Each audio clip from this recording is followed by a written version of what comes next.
Olá! Está começando Meio Ambiente por Inteiro, um programa que discute e analisa temas que fazem a diferença no dia a dia de todos nós. Hoje vamos falar sobre meio ambiente na mídia brasileira. O interesse da mídia pelas questões ambientais é proporcional ao crescimento e fortalecimento do movimento ambientalista nacional. Atualmente, a chamada grande imprensa cobre com regularidade os assuntos relacionados ao meio ambiente, sem falar nos blogs, sites, revistas, jornais e programas de televisão especializados no tema. Mas será que o tema meio ambiente está consolidado na imprensa brasileira? Para conversar sobre a cobertura do meio ambiente feita pela mídia em geral, nós convidamos Cristina Morim, coordenadora de comunicação do Greenpeace, e Renata Camargo, especialista em direito ambiental e desenvolvimento sustentável. Renata, Cristina, muito obrigada pela presença de vocês aqui. E eu queria começar perguntando para vocês qual que é o espaço que o tema meio ambiente ocupa na mídia hoje. Cristina. Com certeza ainda menos do que é necessário, né? Houve um crescimento nos últimos anos, a gente vê que desde a Eco 92, que é um encontro que vai completar 20 anos, no ano que vem no Rio de Janeiro, houve um crescente aumento do interesse e da cobertura do tema, mas ainda está muito aquém do necessário. É preciso colocar a questão não apenas nas editorias que normalmente estão, que é de ciência e meio ambiente, em alguns veículos, mas ampliar isso e transformar de fato em um assunto de interesse nacional, econômico e político também. É isso, Renata? É isso, eu concordo que é um tema que está crescente, né, está em ascensão, ainda fica um pouco em algumas editorias específicas e não se atenta, nem todos os repórteres, digamos, a cobertura em geral, se atenta à dimensão do tema, que não é uma coisa só ligada à natureza, é ligada à economia, é ligada à política, é ligada às questões sociais, assim, é uma coisa multidisciplinar, que eu acho que perpassa por várias questões, né? Não só o meio ambiente em si, aquela questão de verde ambientalista. Vocês acham que a mídia, como um todo, ela consegue revelar a extensão exata de uma tragédia ambiental, por exemplo, Fukushima, Morro do Bumba? Quando a gente assiste aquilo pela televisão, a gente consegue ter a dimensão real do problema, daquele problema? Bom, você nunca vai ter, de fato, a real dimensão, a não ser que você vivencie isso. Essa é uma questão que falta muito na imprensa brasileira, na verdade, por uma questão do próprio jornalismo hoje, que falta, que perdeu um pouco aquele sentido de ir para o campo, apegada jornalística, né? Apegada por uma série de questões, desde enxugamento das redações até esfarelamento, divisão entre diferentes mídias. Mas ainda assim, há aquelas pessoas que se esforçam para ir e demonstrar um pouco dessa questão da história real, transformar aquele monte de número, aquelas informações que às vezes é um pouco fora da realidade da pessoa comum, né? O que é uma tempestade tropical, afinal de contas, né? Quando você vai e você mostra, isso demonstra, isso leva a história mais próxima das pessoas. Acho que a gente acaba, assim, na cobertura de tragédias e tal, enfocando muito a questão, que é importante também, né? Mas a questão da tragédia, daquele lado, do sofrimento e tal. Esquece, algumas vezes, de esmiuçar a causa daquilo. Então, assim, a cadeia de tudo que corre por trás daquele acontecimento. Que é isso que eu acredito que levaria a gente a refazer a história, digamos assim, a não sempre, toda semana, todo mês, época de chuva e tal, a gente ter as mesmas tragédias, assim. Eu acho que a gente se atenta muito como imprensa ao momento e depois, na hora de repensar aquilo mais profundamente, realmente analisar, a gente deixa um pouco de lado. Eu acho que isso é uma coisa que a gente poderia repensar mesmo como imprensa. Cristina, você já teve em algumas redações, agora você faz parte do Greenpeace. O que o Greenpeace acha que é uma cobertura boa do meio ambiente? Acima de tudo, é uma cobertura livre, né? A gente acredita que a liberdade de imprensa ela é base de qualquer... Fundamental de qualquer país realmente democrático. Então, para nós, transmitir informação é a melhor maneira de passar a nossa mensagem para as pessoas, porque ela está aí, as pessoas elas veem as coisas mudando ao seu redor e às vezes não têm o conhecimento, esse conhecimento necessário para traduzir essa questão. Então, isso a gente tem informação. Então, quando a gente passa a informação e o jornalista entende isso e transmite para as pessoas, é a melhor maneira da gente conscientizar a população de que preservar é necessário, faz parte da vida e faz parte da vida das próximas gerações também. É como o Greenpeace repassa essas informações também. Exatamente. Então, a gente sempre propõe a isso, convidar os jornalistas a terem acesso à informação. Ao jornalista cabe pegar essa informação, analisar e tirar a sua própria conclusão. A gente não vai passar nunca a nossa própria conclusão esperando que o jornalista tenha siga o nosso caminho.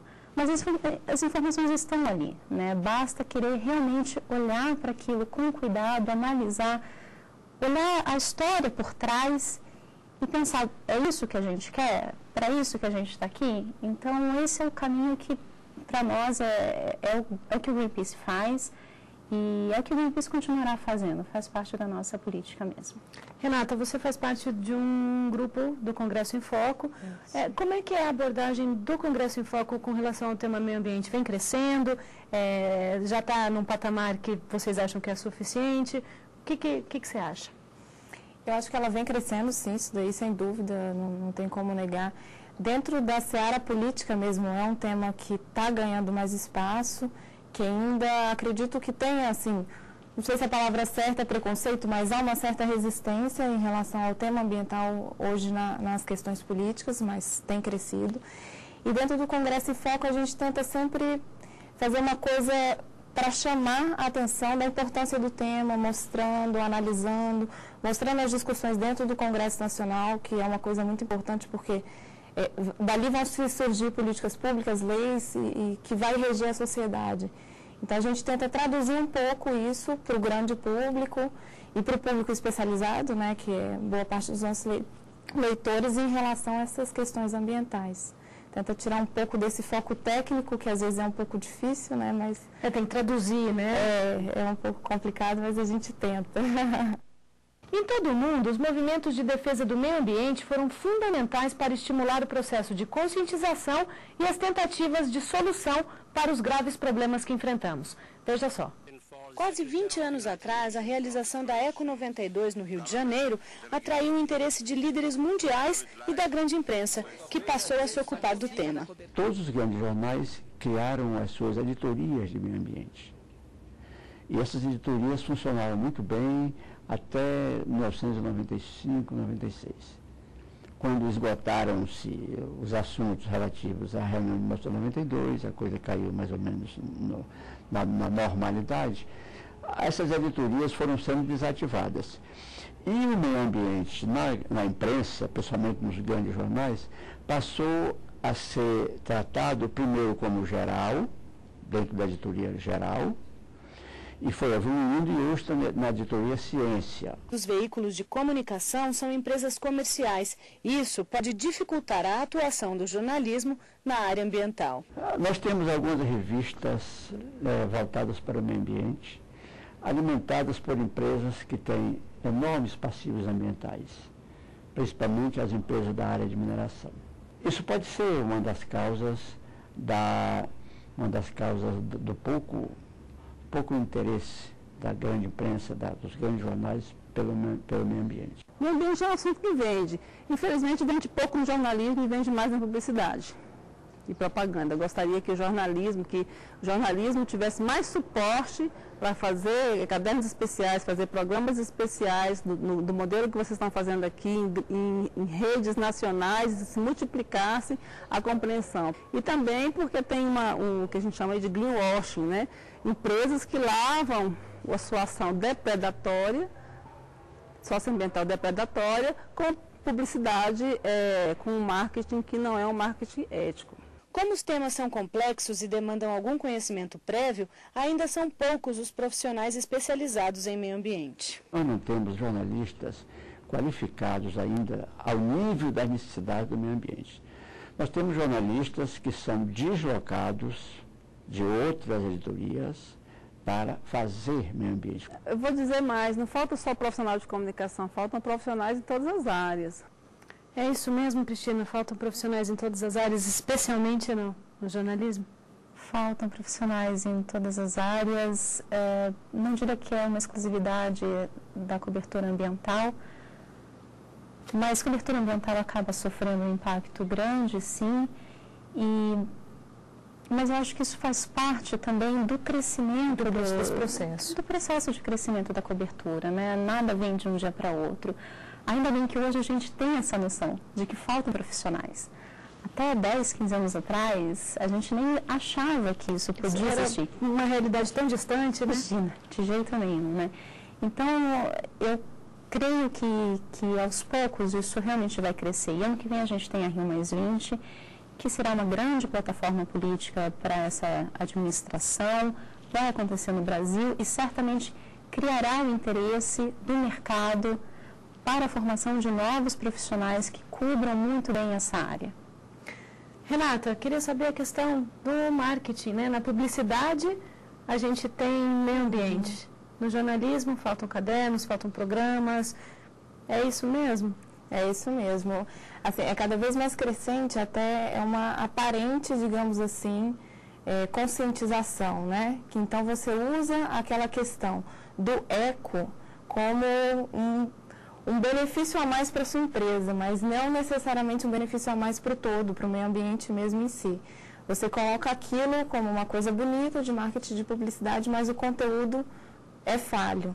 Então, assim, é uma cilada que às vezes a gente, como consumidor, por exemplo, pode cair facilmente. Se a gente quer, como consumidor, colaborar e tal, e falar, não, vou pegar esse produto. Só que não necessariamente o que está por trás daquilo. Exatamente, porque a publicidade explora melhor o meio ambiente do que o jornalismo. Né? E é muito interessante porque às vezes as empresas fazem propaganda de alguma questão como se fosse uma grande iniciativa ecológica e nada mais é do que cumprir a lei. Obrigação, né? É obrigação. E daí eu acho que entra assim, o papel do jornalista, né? Assim, o papel de informar e formar, de certa forma, né, a sociedade. Então, levando a sociedade clareza sobre o tema, esmiuçando, levando a que seja entendido o que realmente é aquilo. Então, é um tema complexo, querendo ou não, é um tema muito técnico em vários pontos, né?